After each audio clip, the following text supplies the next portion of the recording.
But lately, it seems like the bigger those tech companies get, the less room there is for middle-class families like us.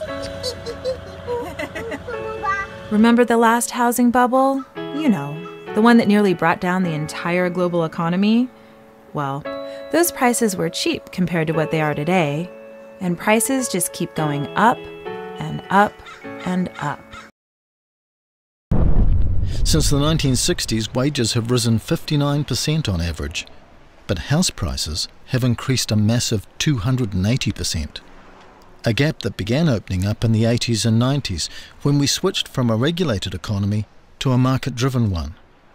And that 59% wage increase isn't as good as it looks. Return with us to the sights and sounds of Archie Bunker's neighborhood. 30 years ago, the television symbol of living in the American working class. Here's Archie's house today, the blue one on the right. We took a walk there with Ralph McLaughlin, chief economist for Trulia, a real estate website. Those homes were built for middle-class Americans. They were built for teachers. They were built for firefighters. They were built for nurses.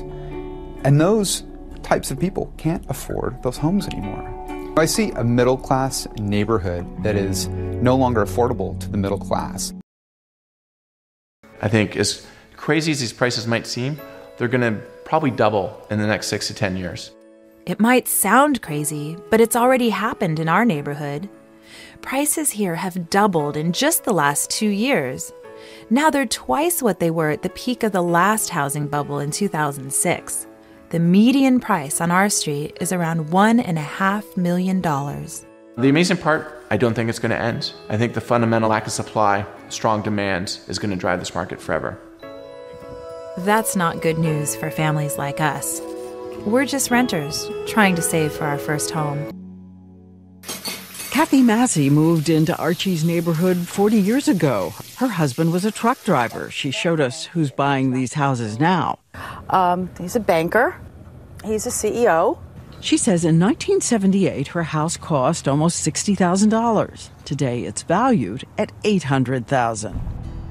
And these soaring house prices aren't just in New York. It's happening in job markets across the country.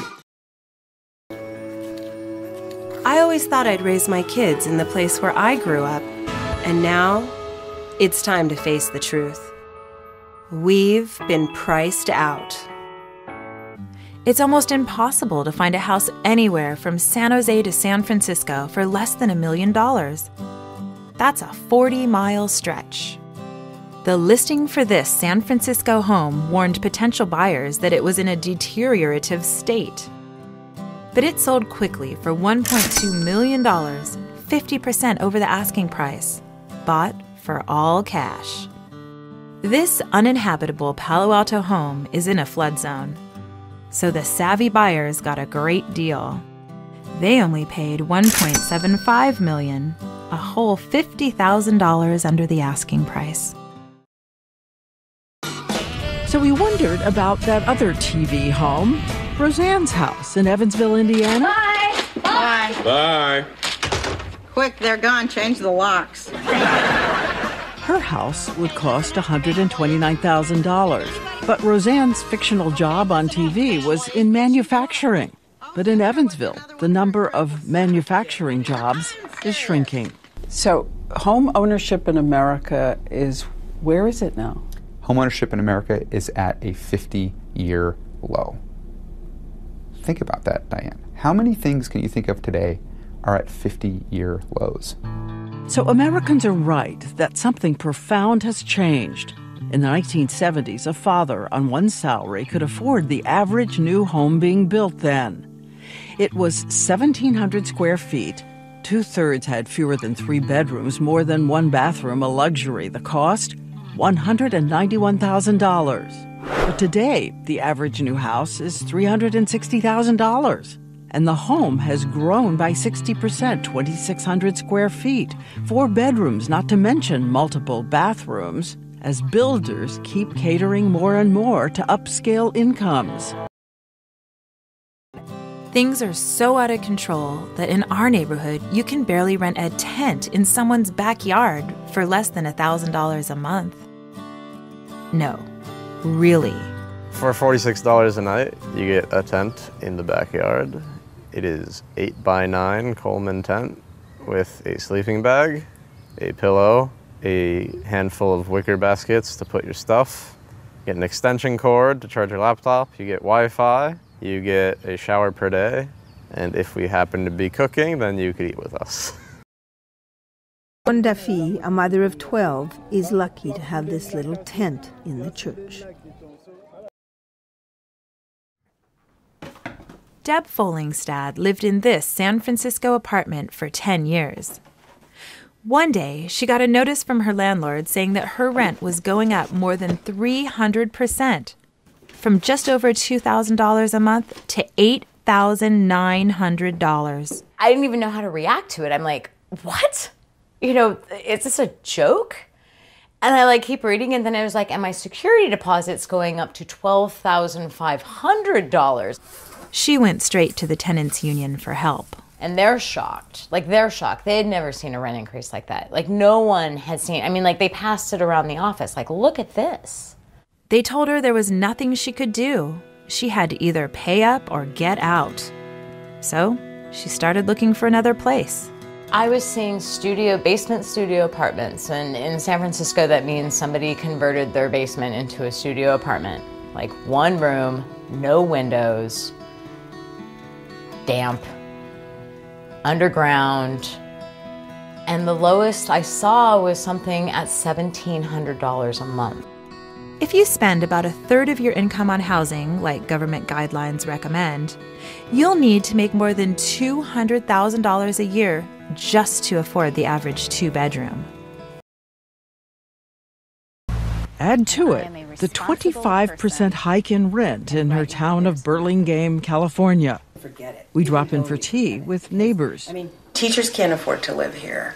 Blue-collar workers, the people that work in this town that we depend on, they have to leave. I've worked in biotech for 20 years. And so you have I make six figures. And I can't give my kids what I grew up with. With two incomes, it's difficult.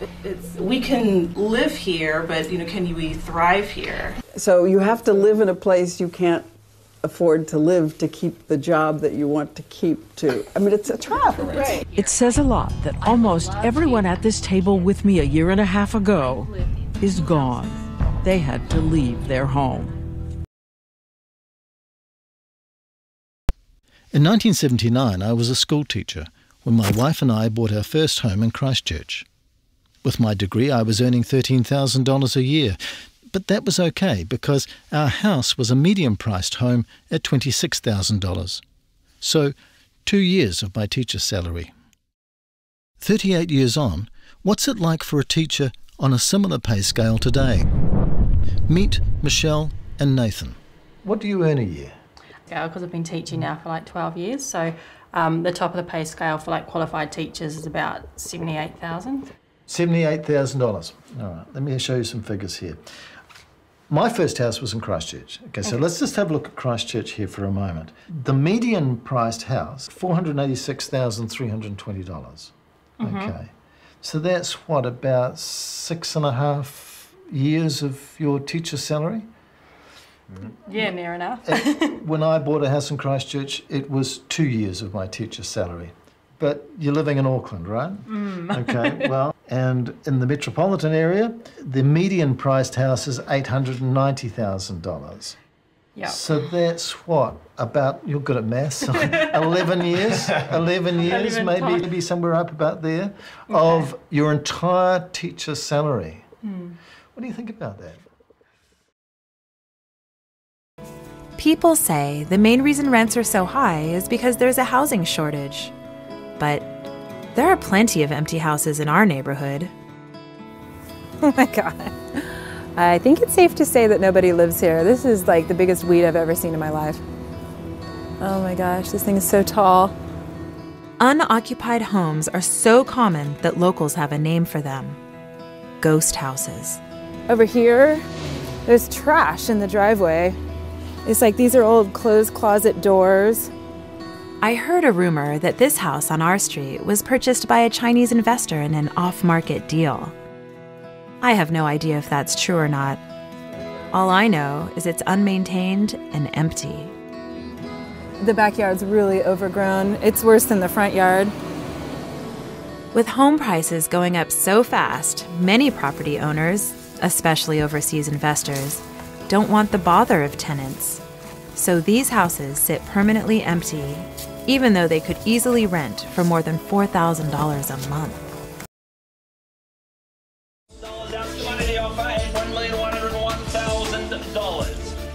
I mean, this is a global phenomenon, what we're seeing. There's been about $1 trillion that left China in the last year or so.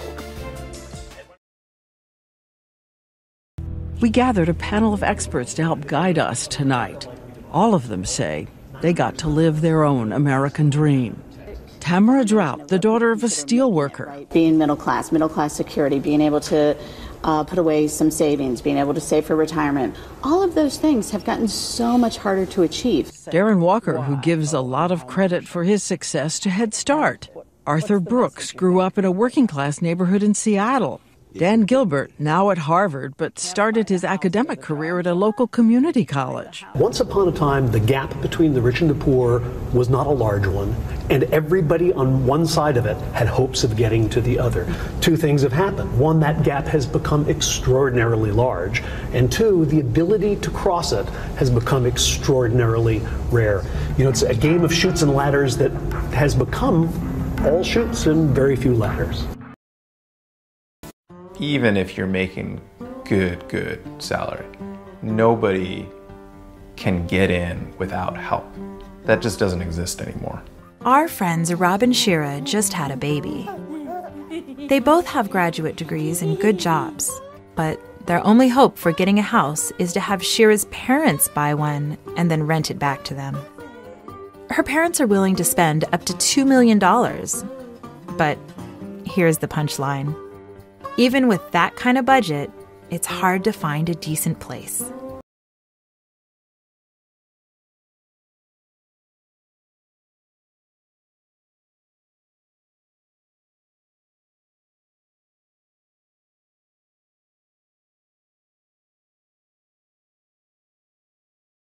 It's cascading through the rest of the economy because people are spending 3/4 of their money on rent and health care, and they don't have any money to spend on goods. So all the businesses around here are going broke because people have no extra money.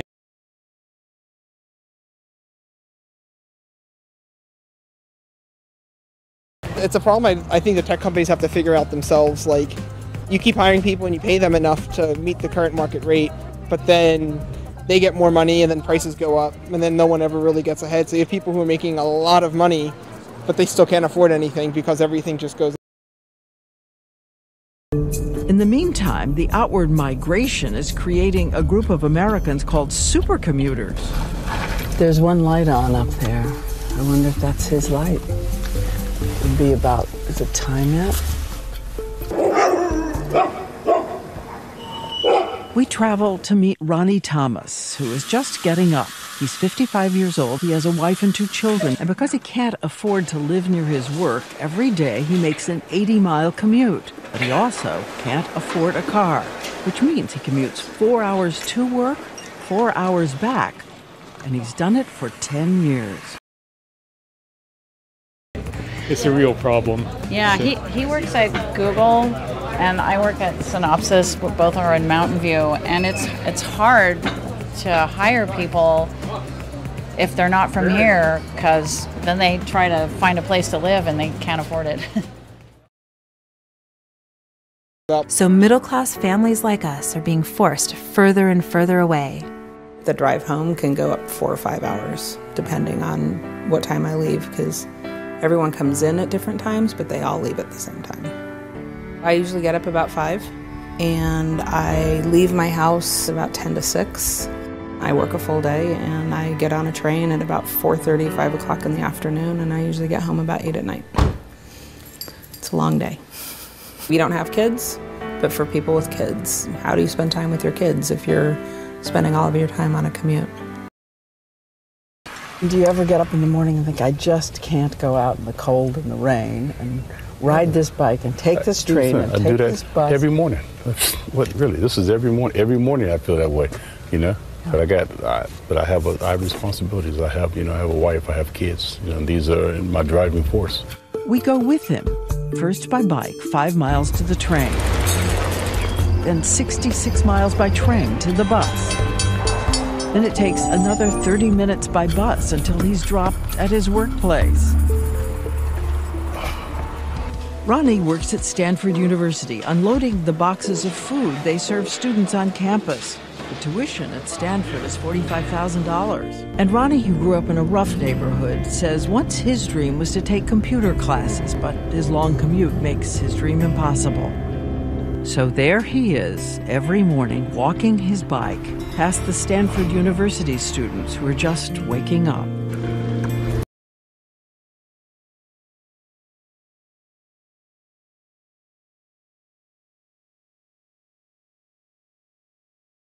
This housing problem and this, well, it's not a housing problem, it's rich people coming in and taking all the stuff problem. All around us in my parish, all around us in our neighborhood are the signs of one of the largest displacements probably in the history of the city. It's not coming because people want to move out of the neighborhood. It's coming because they're being forced out. Really what it comes down to is greed, We have a lot of greed. So people are seeing, $7,000 two-bedroom condos being rented out. So they want to get paid that too for their housing, right? And that's unfair for the tenants that have been there for 30 years, helping them pay off their mortgage, helping them get that property. The basic problem is that housing is treated as a commodity for profit, rather than being treated the way it should be as a necessity for people. Everybody needs a place to live and everybody deserves a place to live. And in the richest country in the world, everybody should have a place to live.